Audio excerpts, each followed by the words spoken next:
¿Quién ha escuchado de un personaje llamado Jim Morrison? Nada más levante la mano. Jim Morrison, ok. ¿Quién ha escuchado hablar de Marilyn Monroe? Ok, es más conocida, ¿verdad? ¿Quién ha escuchado hablar de John Lennon? Bueno, creo más conocido. Más artistas más jóvenes, no sé. No sé. Pero estos tres, por ejemplo, ¿qué tienen en común? Esos tres. ¿Cómo? Jim Morrison, Marilyn Monroe y John Lennon. Están muertos. Y bueno, y sus muertos fueron trágicos, ¿verdad? Pero ¿qué otra cosa tenían en común ellos mientras estaban en vida? Eran artistas, sí, claro, eran músicos, cantantes.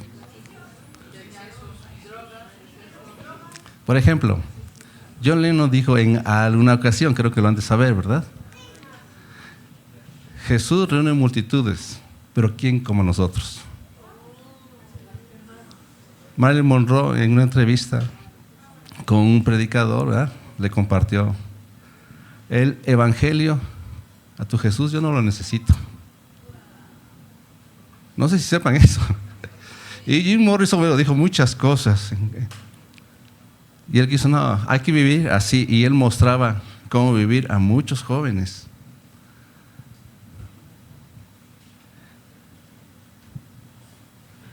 Bueno, ¿qué se espera de los que están sin Cristo, sin el Mesías, sin Dios, verdad? ¿Qué se espera de ellos? Bueno, van a responder de esas formas. Lo triste es que alguien que se diga ser creyente tenga estas actitudes. Y creo que hoy, pues iba a ser fuerte. El hermano David leyó, le puse a leer un texto. Ahí está fuerte, ¿no? Me dice, sí, es un texto fuerte, ¿no? Y tal vez tenga que ver con lo que vamos a tratar hoy, ¿no? Bien, estamos sobre el capítulo 15 de Números. Abran sus Biblias, por favor. No tengan miedo, sino más bien esperanza, ¿verdad? Y pues en ese capítulo 15, pues hemos aprendido sobre algunas regulaciones de los sacrificios, ¿verdad? Esos sacrificios tenían que ser acompañados con harina, aceite y vino, ¿sí? Y por supuesto era una responsabilidad que tenía todo el pueblo, de los que habían entrado en pacto. Solamente era para ellos, los que habían entrado en pacto, es decir, los que habían aceptado la propuesta de Dios, de que Dios sería el Dios de ellos y ellos serían su pueblo, ¿no? Y para eso necesitaban instrucciones, es decir, términos para cuidar ese pacto donde Dios es su Dios y ellos son su pueblo, ¿no? Habían entrado en pacto tanto naturales como extranjeros, ¿no? Habían abrazado el pacto y para ellos era esta Torah, estas instrucciones eran para todos, la misma ley para todos, ¿sí? Para todos los que habían entrado en pacto. Y también vimos que todo el pueblo debía apartar una torta de harina, una trumá, ¿verdad?, para ofrecerlo a Dios. Por supuesto, era para los sacerdotes, ¿no? De toda la masa que se hacían, la primera masa especial era entregarla, ya cocida como en una torta, ¿no? Entonces, era para ofrecerlo a Dios. Y también tratamos el asunto del pecado de hierro con ignorancia de todo el pueblo. No sé si lo recuerdan ustedes, espero que sí, ¿verdad? ¿Qué es lo que sucedía? ¿Por qué pecaba todo el pueblo en un asunto, no? Bueno, estuvimos aprendiendo que era probablemente de las situaciones por las cuales todo el pueblo pecaba es porque entendió mal la instrucción, hacía la instrucción pensando que estaba bien, pero era un error, ¿verdad? ¿Por qué? Porque había entendido mal la instrucción. Y la otra es porque los que instruían no le explicaban bien y ellos pensando que le explicaban bien, entonces ellos hacían lo que entendieron de los que le enseñaban. Entonces caían en un error y presentaban un novillo para toda la comunidad y fueran perdonados, ¿no? Después de haberse dado cuenta, ¿no? Y bueno, pero viene otro asunto más en ese capítulo 15 que se nos ha hecho largo, porque tiene pues cosas importantes, detalles importantes. Así que abre tu Biblia en Números 15 y estaremos meditando del versículo 27 al 36. Todavía no lo vamos a terminar. ¿Sí? Ya nada más sería este y el próximo y se acaba ese capítulo 15. Dice mi hermana, no hay prisa, ¿verdad? No hay prisa. Y entonces, 27 al 36, y leamos, ya saben, como dicen los de la 46, o es la 48. Es la 46, ¿verdad? Vamos por partes, ¿no? Y estemos atentos. Y entonces vamos a recibir la enseñanza de Dios que tiene para su pueblo, pero también para cada uno, ¿sí? Dios tiene un mensaje para cada uno en particular, pero también como pueblo, ¿sí? Entonces, Números 15, versículos 27 al 29. Vamos a leer. Dice, ¿están listos? ¿Tienen su Biblia? Sí, ya sé que está aquí, pero tienen su Biblia. Okay. Si una persona pecare por hierro, ofrecerá una cabra de 1 año para expiación. Y el sacerdote hará expiación por la persona que haya pecado por hierro. Cuando pecare por hierro delante de Hashem, la reconciliará y le será perdonado. El nacido entre los hijos de Israel y el extranjero que habitar entre ellos, una misma ley tendréis para el que hiciere algo por hierro. Clarísimo, ¿no? Bueno, no, vamos a ver. Ya hemos pasado, la semana pasada vimos el pecado de toda una comunidad, pero ahora el asunto es cuando una persona peque por hierro, ¿verdad? Es personal este asunto. ¿Ok? Entonces, si todo el pueblo pecaba por hierro, se ofrecía un novillo. Pero si uno del pueblo cometía un pecado por hierro, ¿qué tenía que ofrecer? ¿Ya lo leyeron? Una cabra de 1 año, ¿verdad? Como ofrenda por el pecado de error. ¿Sí? Un corbán hatat, se le llama corbán hatat, ¿verdad? Y el sacerdote se encargaría del proceso para cubrir el pecado de error. Lo que dice ahí, expiación, la palabra es kafar, es cubrir, ¿verdad? Cubrir el pecado de error. De aquel que supo, o sea, que llegó a saber que falló delante de Dios. Cuando se entera esa persona que falló, es cuando hace esto. Mientras no se entera y no sabe, pues no lo hace, ¿no? Hasta que se entera que lo hizo, ya sea que se lo hicieron saber o se dio cuenta. Y entonces presenta la cabra de 1 año. Y sería reconciliado, es decir, esa palabra reconciliación ahí es cubrir también. Sería cubierto su pecado y sería perdonado. Y lo mismo que hacía esta persona que fuera natural, ¿quién lo hacía también? El extranjero, el que vivía entre el pueblo, ¿eh? También lo debía de hacer cuando cometiera un pecado involuntario, inintencional. La misma ley para todos. No hay un privilegio ahí de que porque tú eres natural. O sea, no hay como aquí en México, ¿no? Cuando vino España y que los que nacían acá de padres españoles, ¿cómo se les llamaba? Criollos. ¿Sí? Nada de eso, no, todos iguales, ¿verdad? No había esas distinciones, no había diferencia. Ahora, sobre este asunto, ¿verdad? De cuando uno pecare, está también en Levítico capítulo 4, versículos 27 y 28. Vamos a leerlo. Dice, si alguna persona del pueblo pecare por hierro, ahí está otra vez, porque podría ser, aquí el asunto es de que cualquier persona común, porque había pecado por hierro de un sacerdote, de un jefe, esos tendrían que hacer lo mismo, pero con un animal más grande, ¿sí? Entonces dice, si alguna persona del pueblo pecare por hierro, haciendo algo, aquí hay más detalles, haciendo algo contra alguno de los mandamientos de Hashem en cosas que no se han de hacer y delinquiere, luego que conociere su pecado que cometió, traerá por su ofrenda una cabra sin defecto por su pecado que cometió. Y ahí está, ¿verdad? Está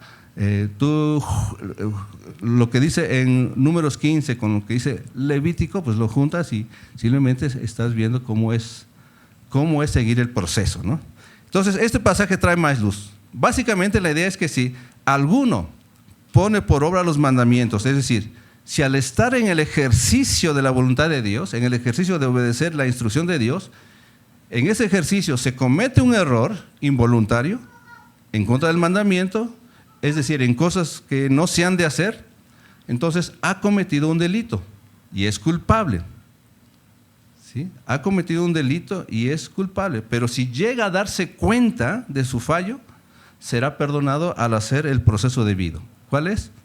Ofrecer una cabra de 1 año sin defecto por su pecado, ¿verdad? Cuando se llega a dar cuenta. Mientras no se da cuenta, de todas maneras, es un fallo. Aunque no se dé cuenta, ha habido un delito. Pero si se llega a dar cuenta, hace esto, ¿sí? Entonces, por supuesto, el arrepentimiento es parte, ¿no? Está implícito un arrepentimiento genuino al darse cuenta del error, ¿no? Y cuando uno se daba cuenta, procuraba la reconciliación y buscaba el perdón para estar en orden y en paz. Procuraba hacer eso, genuinamente, con arrepentimiento, llevando todo el proceso. No se trata de burlar el sistema. Ya sé lo que quiere Dios y ya estoy bien. No. De Dios nadie se burla y eso lo habíamos visto la semana pasada. Ahora, sabemos que Yeshua es nuestra ofrenda por el pecado de error, por el fallo involuntario. Y nadie puede decir, no tengo pecado. Nadie puede decir eso, no tengo pecado, pues haría mentiroso a Dios y la palabra de Dios no estaría en él. Y al ser a Dios mentiroso es blasfemar contra él. Nadie puede decir no tengo pecado. En ese momento probablemente tú y yo hemos hecho algo que no nos hemos dado cuenta. Sí, ese es el problema del hombre. El hombre tiene un daño, como dice Eclesiastés. Es grande el daño es grande el daño que está en el hombre. Sí, ese daño, cometemos errores todo el tiempo. Y más cuando estamos en el ejercicio de hacer la voluntad de Dios y cometemos un error. Dice 1 Juan 2:1, hijitos míos, estas cosas os escribo ¿para qué? Para que no pequéis. Y si alguno hubiere pecado, es decir, si te das cuenta, ¿verdad? Abogado tenemos para con el Padre, a Jesucristo el justo. Entonces, la Escritura dice que amar a Dios y amar a tus semejantes son los mandamientos de los que depende toda la ley. Es decir, estos 2 mandamientos no resumen toda la ley, como muchos dicen. No, estos 2 mandamientos no resumen toda la ley, ni los minimiza. ¿Sí? Simplemente de estos 2 mandamientos cuelga toda la ley. Ahora, ¿tú quieres aprender a amar a Dios y a tu semejante? Sigue las instrucciones. Están las instrucciones ahí en la Torah y en toda la Escritura. De cómo se aplican esas instrucciones de la Torah están en toda la Escritura. En todos los casos, ¿verdad? Está ahí. Entonces, el encargo es amar. Es decir, la encomienda es no pecar, como dice Juan. Les escribo estas cosas para que no pequen. Esa es la encomienda, ese es el encargo. No pecar. Pero si fallamos al ejercitar ese amor, ¿verdad? Si fallamos, tenemos abogado que nos defienda y podemos hallar consuelo cuando somos puestos en orden con Él, ¿verdad? Y adquirimos paz por medio de Yeshua. Es decir, Él es nuestra ofrenda, por quien somos reconciliados y alcanzamos perdón. Ahora, los errores involuntarios, las equivocaciones sobre cosas que no se deben de hacer, es decir, que van en contra de la voluntad de Dios, de sus mandamientos y que son pecado, aunque se cometan sin querer, hacen daño. Siempre hacen daño. Un error siempre daña. Si pequeñito, hace daño, ¿no? Tan sencillo como que vas caminando y le tumbaste el café a tu amigo, ¿no? Pues hubo un daño. De cualquier manera hace un daño. Y si uno dice, perdón, no me di cuenta, no te enojes, no fue mi intención, ¿verdad? ¿Qué está haciendo? ¿Verdad? La verdad es que solo está siendo cortés. Solo está siendo, ¿qué otra palabra? Amable. Diplomático. Solo está siendo amable. No hay una verdadera búsqueda de la reconciliación y el perdón es superficial. De verdad no hay eso, hacemos eso. Muchas veces hacemos eso. Somos amables, hasta ahí.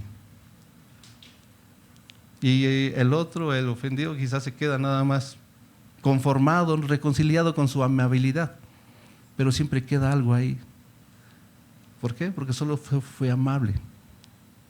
¿Cuántas relaciones siguen cargando dolor y resentimiento porque no ha habido perdón y reconciliación? Porque solo fueron amables. Ser cortés simplemente al proferir la palabra perdón y creer que eso ya es suficiente para la reconciliación, no corrige el error. Solo lo disfraza. Estamos disfrazados. La ofrenda que se ofrecía por el pecado de error tenía un costo alto. Costaba dar una cabra.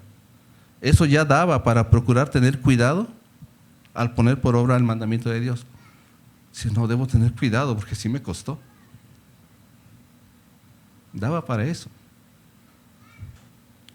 El costo por nuestros pecados de error fue muy alto. Le costó la vida al Mesías. Eso es lo que le costó. Así que ser cortés y amable solo para proferir la palabra perdón, Dios, sin que tenga profundidad, bueno, no hace que el perdón fluya y la reconciliación queda estancada, pues. No hay plenitud de reconciliación ahí. Y entonces pisoteamos lo que costó. Bueno, se presenta un problema que ha estado presente a través de la historia, un daño que ha afectado al hombre, aunque podría vivir procurando controlarlo, ¿no? ¿Cuántos de ustedes leyeron alguna vez ese libro del Principito? Creo que era una lectura obligada, ¿no? Bueno, él decía que en su planeta había unos árboles grandotes, no me acuerdo cómo se llama, baobabos, algo así. ¿Cómo? Baobabs, bueno, eso. Y que le estorbaban, pero ni modo, tenía que aprender a vivir con eso. ¿Cómo vivir con eso, ¿no? Con eso que tenían. Tenemos un problema nosotros, batallamos con el orgullo, batallamos con la soberbia. Especialmente los hombres, déjenme decirles.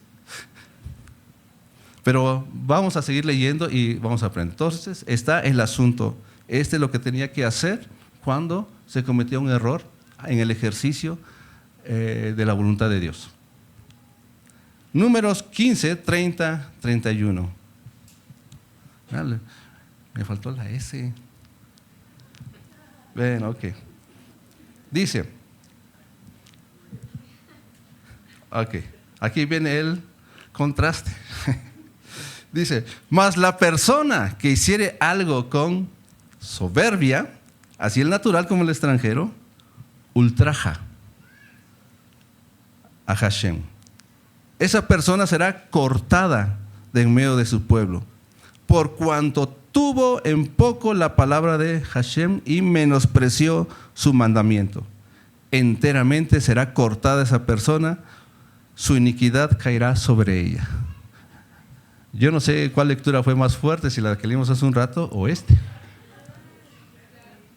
O las dos, ¿verdad?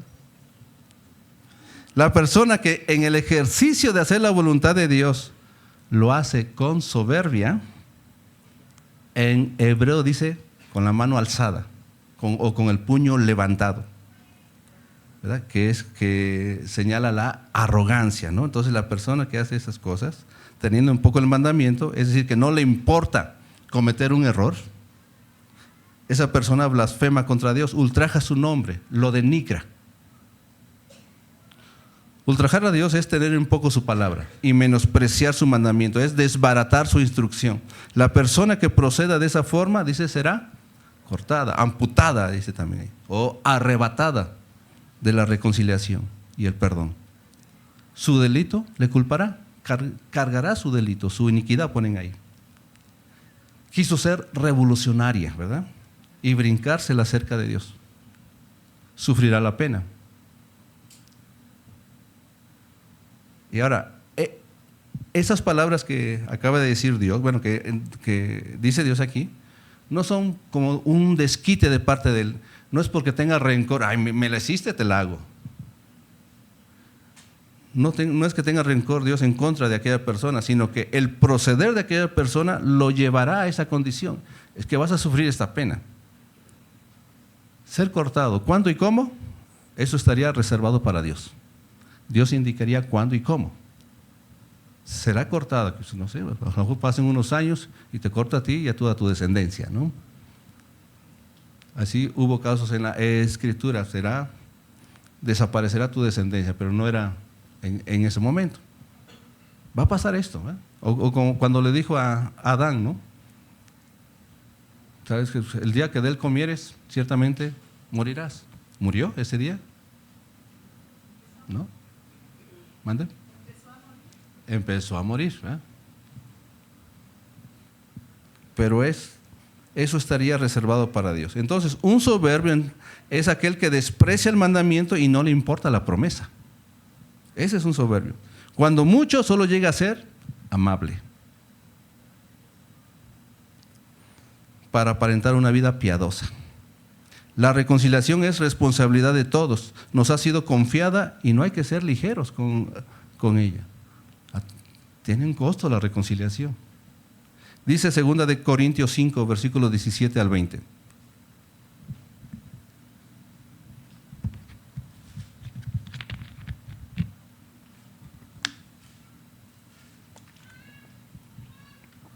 Dice, de modo que si alguno está en Cristo, nueva criatura es. Es muy conocido, ¿verdad? Este versículo. Las cosas viejas pasaron y aquí todas son hechas nuevas. Y todo esto proviene de Dios. Lo nuevo proviene de Dios, ¿eh? Quien nos reconcilió, fíjense cuántas veces aparece la palabra reconciliar. Quien nos reconcilió consigo mismo por Cristo y nos dio el ministerio de la reconciliación, que Dios estaba en Cristo reconciliando consigo al mundo, no tomándoles en cuenta a los hombres sus pecados, y nos encargó a nosotros la palabra de la reconciliación. Así que somos embajadores en nombre de Cristo, como si Dios rogase por medio de nosotros. Os rogamos en nombre de Cristo, reconciliaos con Dios.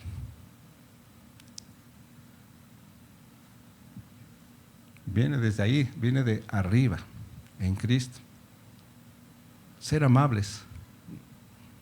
No avanza uno en la reconciliación. Dios tomó la iniciativa, Él nos reconcilió consigo mismo y no tomó en cuenta nuestros errores, nuestros fallos, nuestros pecados, ¿verdad? Y Él acercó la ofrenda que necesitábamos por nuestros pecados y alcanzar perdón. Cristo, Yeshua, Él fue la ofrenda, ¿verdad? Así que no tengamos en poco su mandamiento y su promesa. Procuremos guardar su palabra de todo corazón y con confianza. Nos vamos a equivocar, eso es cierto. Pero si nos equivocamos, pues pidamos perdón de todo corazón, hablando de lo que pasó para que se aclaren las cosas. No solamente ser amable, hay que hablar del asunto. Hay que hablar del asunto. Si no, vamos a estancar la reconciliación. Tratemos el asunto, porque tenemos el encargo de la reconciliación. Lo tenemos que tratar. Bien, entonces, una cosa es guardar el mandamiento de todo corazón y otra cosa es guardarlo con soberbia, teniendo en poco la palabra de Dios. Pero sigamos leyendo porque viene algo fuerte, ¿no? Después de esto, y tengamos en cuenta el contexto, es decir, lo que hasta ahora hemos leído en este capítulo, incluso del capítulo anterior, ¿no? Que ellos se acuerdan de estos que quisieron ir a conquistar la tierra cuando Dios les dijo, no, se me regresan, y desobedecieron, ahí van, no, sí podemos, entraron y sufrieron la pena, ¿no? Fueron soberbios. Números 15, versículo 32 al 34. Estando los hijos de Israel en el desierto, están ahí en el desierto, hallaron a un hombre que recogía leña en el día de reposo, en Shabbat, ¿verdad? Y los que le hallaron recogiendo leña lo trajeron a Moisés y a Aarón y a toda la congregación y lo pusieron en la cárcel porque no estaba declarado qué se le había de hacer. Aquí tenemos un caso que es de soberbia, de levantar la mano en contra del mandamiento acerca de guardar el día de reposo, el Shabbat, el cual es una señal de que Dios es Dios del pueblo, ¿no? Y el pueblo es el pueblo de Dios, al que sacó de Egipto, ¿no? Entonces, levantar la mano, levantar el puño para despreciar el mandamiento y ultrajar a Dios es arrogancia. Un hombre fue hallado ahí, ¿no? Por algunos recogiendo leña en Shabbat. Lo llevan a Moisés y a Aarón y delante de toda la comunidad y lo ponen en custodia. ¿Por qué? Porque no estaba claro lo que se tenía que hacer con él. Tenían que esperar No la decisión de Moisés ni la decisión de Aarón. ¿Quién iba a decir qué es lo que se iba de hacer? Dios, Hashem, ¿verdad? Y no se ve aquel hombre que esté arrepentido. No hay palabras registradas que salgan de su boca. Eso es un indicador de que desafiaba la autoridad. Es un desafío. No se ve diciendo nada ahí. Retaba a Dios cuestionando su norma establecida, que era para el bienestar de toda la comunidad. No estaba dispuesto a cooperar para mantener el orden social. Su arrogancia mostraba un corazón duro, no dispuesto a la reconciliación, mucho menos al perdón. Este hombre atentaba contra la paz y el orden del pueblo y no tuvo temor de lo que pudiera decretar Dios por su arrogancia. La consecuencia sería terrible. No se ve eso. No hay palabras de él, no, perdón, es que necesitaba leña, es que tenemos frío, algo, ¿verdad? Lo agarran, pues métanme a la cárcel. A ver qué va a hacer Dios.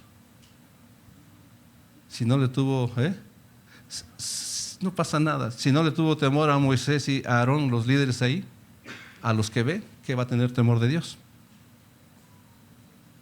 Menos, ¿verdad? Vamos a seguir leyendo. Versículos 35 y 36. Y Hashem dijo a Moisés: irremisiblemente muera aquel hombre, apedréelo toda la congregación fuera del campamento. Entonces lo sacó la congregación fuera del campamento y lo apedrearon y murió como Hashem mandó a Moisés. El decreto por la soberbia de aquel hombre era su ejecución inmediata. Toda la comunidad tomó piedras y lapidó a aquel hombre, ¿no? Fuera del campamento, muriendo conforme lo había mandado Dios a Moisés. Dios tomó cartas en el asunto, no fue Moisés ni Aarón. Esta acción arrogante de esta persona comunicaba algo grave a todos. ¿Qué cosa comunicaba? Ser rebeldes al mandamiento. El mensaje es: no tienen por qué seguir la instrucción de guardar el Shabbat. No se sujeten a eso. No es necesario. Sean libres de ese yugo, de esa carga. Ese es el mensaje que está dando. Estamos bajo la gracia. Dicen, no, estamos bajo la gracia. Ya muchos ya volaron para allá, ¿verdad? Promueve la rebeldía y la obstinación. Eso es lo que estaba dando un mensaje. ¿Qué se hace cuando hay un tumor maligno? Porque va a dañar todo. La arrogancia promueve la rebeldía y la obstinación. Es un agente contaminante para el pueblo. Contamina. Quiere mostrar una forma de vida que anula la palabra de Dios, enseñando una doctrina de hombres con su proceder. Eso es lo que hace. ¿Qué se hace con alguien que con su propio pensamiento y proceder se convierte en un agente contaminante para el pueblo? ¿Qué es lo que se hace? ¿Verdad? Si Dios, declárame, Dios, ¿qué tengo que hacer con este, no? Y quiero que hay varios casos. Ese es un caso acerca del Shabbat, por ejemplo, ¿no? Pero hay otros casos de arrogancia que tuvieron la oportunidad de reponerse, porque Dios no quiere la muerte del impío, quiere que todos procedan al arrepentimiento. ¿Para qué? Para que vivan. Pablo escribe sobre un caso de inmoralidad, un joven que ha tomado la mujer de su padre y nadie se lamenta, lo estuvimos escuchando, ¿no? Nadie se lamenta, nadie se duele de esa situación para que sea quitado aquel que ha transgredido el mandamiento. Y les dice que aquel se ha entregado ¿a quién? A Satanás. Se ha entregado a Satanás para destrucción de la carne con el fin de que sea salvo su espíritu, ¿verdad? Y agrega que un poco de levadura leuda toda la masa. Ahí está, ¿verdad? Un poco de levadura leuda toda la masa. Un poco de contaminante puede contaminar todo el cuerpo. Pero les dice algo más. Primera de Corintios 5, versículos 9 al 11. En ese contexto, ¿verdad? Os he escrito por carta que no que no os juntéis con los fornicarios. No absolutamente con los fornicarios de este mundo, con los avaros, con los ladrones o con los idólatras, pues en tal caso os sería necesario salir del mundo. Los que son del mundo van a seguir practicando estas cosas. No está hablando de ellos, ¿verdad? Más bien os escribí que no os juntéis, otra vez, no os juntéis con ninguno que, llamándose hermano, fuere fornicario, o avaro, o idólatra, o maldiciente, o borracho, o ladrón, con tal ni aún comáis. Eso es cortar. Pablo da la indicación congruente con la escritura de que no se junten. Lo dice 2 veces, como lo acabamos de leer. No os juntéis con cualquiera que, llamándose hermano, comete actos pecaminosos, sabiendo que es un error. Aquel que se llama hermano, se dice ser hermano y sabe que es un error. Porque si uno que se hace llamar hermano, como nacido del mismo vientre, pues, que viene del vientre de Dios, de la voluntad de Dios, pero comete errores en las cosas que no se han de hacer y permanece en ellos, con los tales, no se junten. Ni siquiera coman con ellos, es decir, no tengan comunión con ellos. Lo que habla aquí es de comunión. Cuidado, no hay que tener comunión con ellos. Son agentes contaminantes. Eviten la comunión con ellos, pues son portadores de agentes contaminantes que provocan caos en la comunidad. ¿Qué es lo que están enseñando? ¿Verdad? Ahora, este caso de 1 Corintios no acabó con la lapidación de aquel joven, ¿no? Pero sí con el ser cortado, separado por el desorden inmoral, para no contaminar el cuerpo del Mesías, la iglesia, ¿verdad? Fue separado. Así también como aquella persona, ¿no?, que estaba entre los hijos de Israel, que andaba desordenado en gran manera, quebrantando el día de reposo, y no le importaba, pero fue cortado por orden directa de Dios, ¿no?, siendo separado pues con la muerte, ¿no? No fue por juicio de Moisés y Aarón, fue juicio de Dios. Este está tremendamente, arrogantemente soberbio, yo no sé si se puede decir eso. Tiene un poco, no tuvo temor, no se arrepintió, no hizo nada, ¿verdad? No se ve ninguna acción ahí. Está dando un mensaje. Los soberbios dan mensajes, ¿verdad? Segunda de Tesalonicenses 3:6 dice: pero os ordenamos, hermanos, en el nombre de nuestro Señor Jesucristo, que os apartéis de todo hermano que ande desordenadamente y no según la enseñanza que recibisteis de nosotros. Y en ese mismo contexto, más adelante, versículos 11 al 15, dice: porque oímos que algunos de entre vosotros andan desordenadamente, no trabajando en nada, sino entremetiéndose en lo ajeno.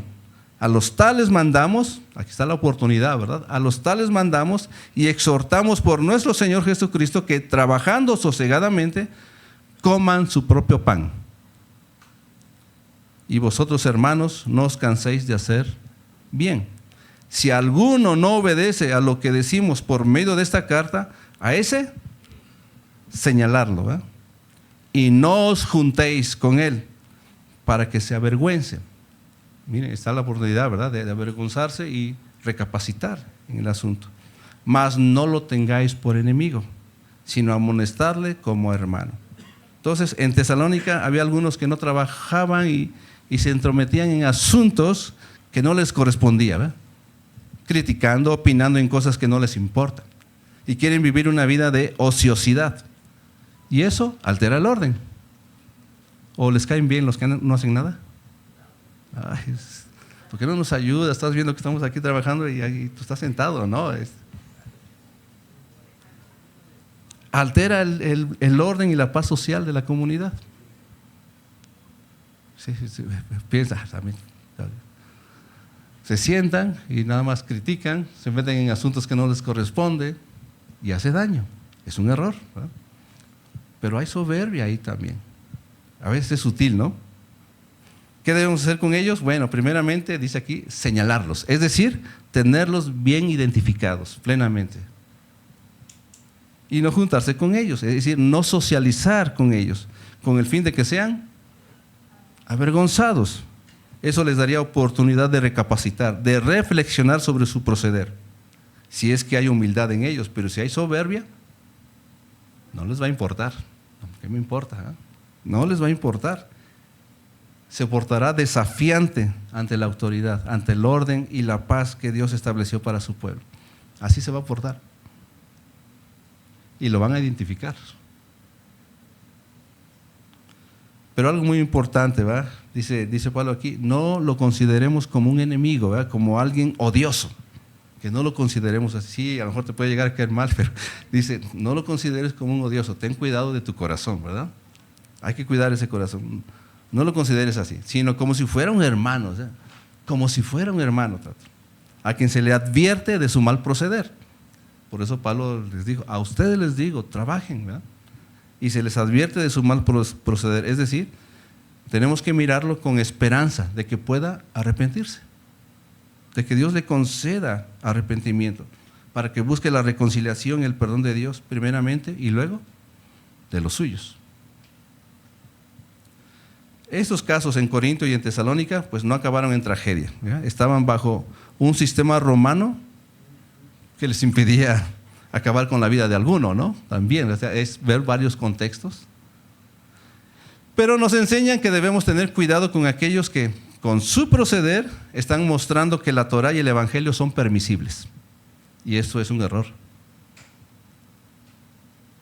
¿Qué es lo que estamos mostrando, no?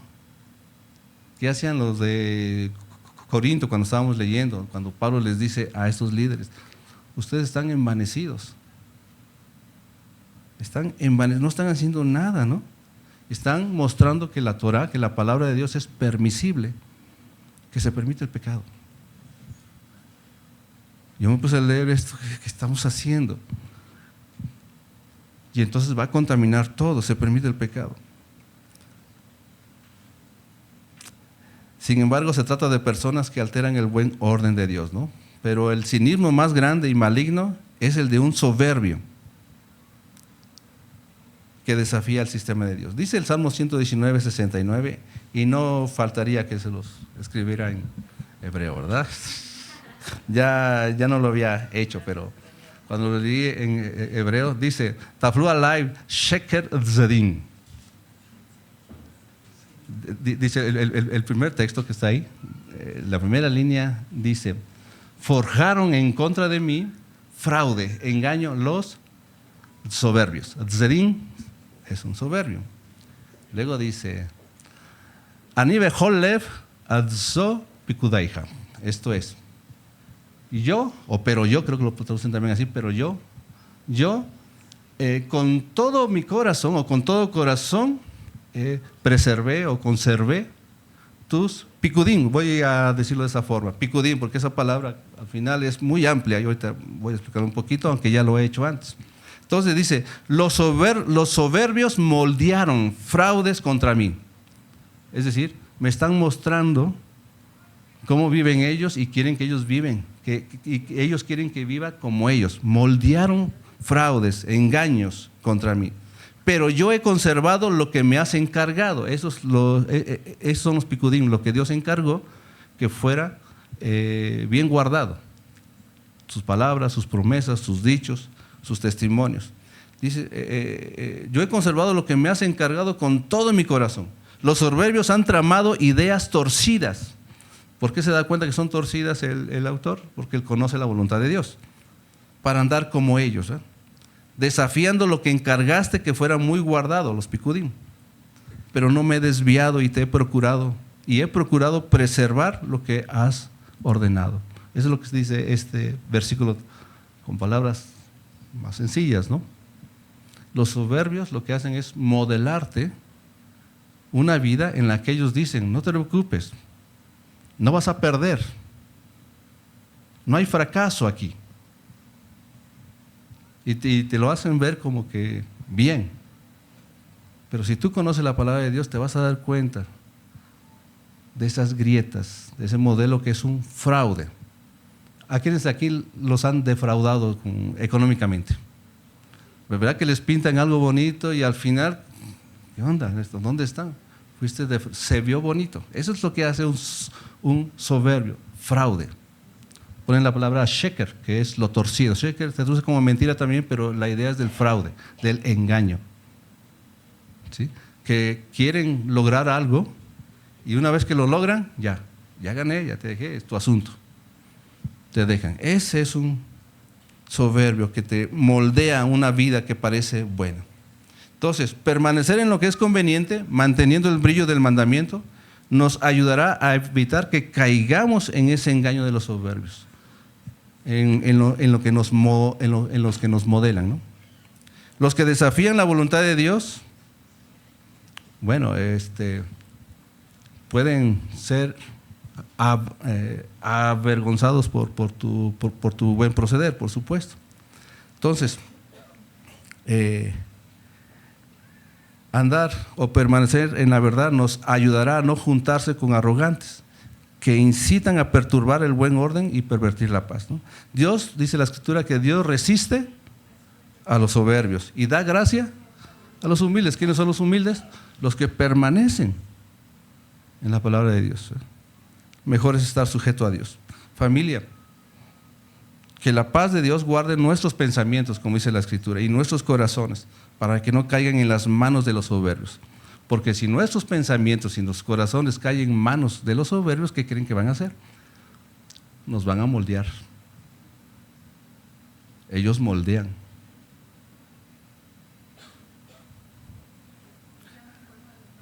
Le llaman bueno a lo malo, ¿eh? Dulce a lo amargo. Y lo hacen ver bien. El humilde lo que hace es promover el orden, sin desafiar la autoridad de Dios, sin brincarse las autoridades, ¿no? Protejamos la armonía del pueblo y la buena estructura del cuerpo de Yeshua, es decir, del pueblo de Dios, ¿verdad? ¿Cómo? Guardando sus mandamientos, es decir, simple, ¿verdad? Imitando a Yeshua. Lo necesitamos. A Cristo lo necesitamos todos los días y en todo momento y en toda circunstancia. En todo momento. A veces yo tenía ya como muy choteado eso de ¿qué haría Jesús en este momento, ¿no? Creo que hay que tenerlo en cuenta, ¿no? Pensar así también. Pero para eso hay que conocerlo. Conoce al Mesías. Conoce a tu Mesías. Conoce a Yeshua, lo que dijo y cómo anduvo y lo que pensaba. ¿Sí? Esto tenemos que decir, así tenemos que andar y así tenemos que pensar. Así. Entonces tengamos cuidado con lo que transmitamos, el mensaje que transmitamos, porque si somos soberbios, eso vamos a transmitir a nuestros hijos. Y necesitamos arrancar, quitar de raíz el pecado. Creo que todos sufrimos algo con nuestros amigos, nuestras familias, ahí, y hay agentes contaminantes. Mis hermanos, tengamos cuidado, que el Señor proteja nuestros pensamientos y nuestros corazones de esos soberbios. Y pidamos a Dios, Señor, si hay en mí soberbia, quebrántame como a las ollas que se quebraban, ¿no? Quebrántame, doblégame, porque tú lo que quieres para mí es lo mejor, lo bueno y lo excelente. Sus instrucciones nos orientan siempre hacia lo que es bueno, ¿no? Nos ayudan a escoger lo que es mejor. Así que ayudémonos unos a otros. ¿Va? Vamos a orar. Bendito eres tú, Señor, creador del cielo y de la tierra, que nos has llamado para ser de un pueblo santo, humilde, porque en la humildad hay grandeza, Señor. Y nos has dado ejemplo.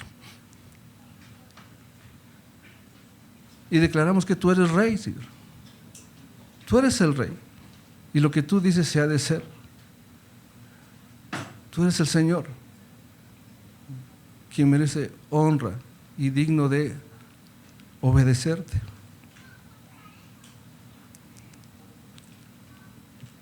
Y perdónanos, Señor, porque seguramente muchas veces hemos tenido en poco tu misericordia, tu amor, tu palabra, tu promesa, al no corregir el error. nuestros fallos.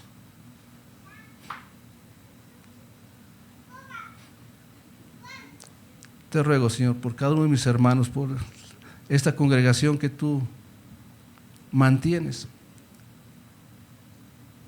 y que nos concedas un corazón sabio, sencillo y humilde, Señor, y guárdanos del soberbio. No permita, Señor, que nuestros corazones y nuestros pensamientos caigan en manos de ellos. Arrebátanos de ellos, Señor, y moldéanos con tus manos, conforme a la imagen de Cristo, de Yeshua, para que andemos trabajando sosegadamente. Líbranos de ellos, Señor. Líbranos de agentes contaminantes, pero también te rogamos, Señor, que al cortar la comunión con ellos, tengan la oportunidad de arrepentirse cuando tú los avergüences y puedan reconocer que tú eres Dios y que resiste a los soberbios y que das gracia a los humildes. Danos pues ese corazón de humildad que necesitamos para dar buen fruto delante de ti, porque sabemos que un soberbio no da fruto, es estéril, porque actúa como quiere y transmite un mensaje en contra de tu voluntad, la cual es buena, agradable y perfecta. Tú eres el Rey sobre nosotros, Señor. Ayúdanos pues a estar sujetos como es debido y para mantener el buen orden y la paz que debe haber entre tu pueblo, la armonía que debe haber entre tu pueblo. Que puedan mirar todos los hombres, la armonía que hay en nuestras casas, en nuestras familias y en la congregación. Gracias, Señor, por tu amor y por tu bendición, por la palabra que nos has dado hoy. Queremos ahora, Señor, entregarte, darte, ofrendarte de lo que tú siempre nos das, de lo recibido de tu mano, eso te damos, como dice la Escritura. Que las ofrendas que se van a recoger sean bien administradas, Señor, por aquellos que tú has puesto para hacerlo. Dales a ellos un corazón también sencillo y humilde, Señor. No permitas que la soberbia los toque, porque se trata de tus bienes, los bienes para el extendimiento de tu reino. Y te ruego por los que no tienen, Señor, que tú les concedas el sustento que necesitan, con un trabajo. Provéele, Señor, a ellos también, para que puedan presentarse y darte de lo mucho que tú les das. Gracias te damos, Señor. A ti sea la gloria y la honra en el nombre de Yeshua. Amén.